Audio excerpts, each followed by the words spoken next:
This is the boiler we have supplied from IBP India. We have done the installation.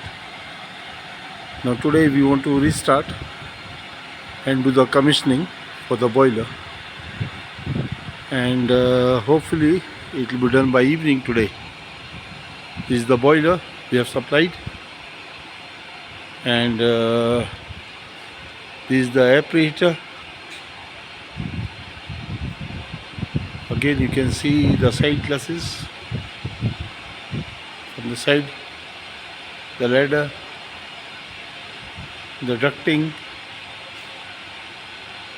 This is the air preheater, the ladder to go up. This is the dust collector.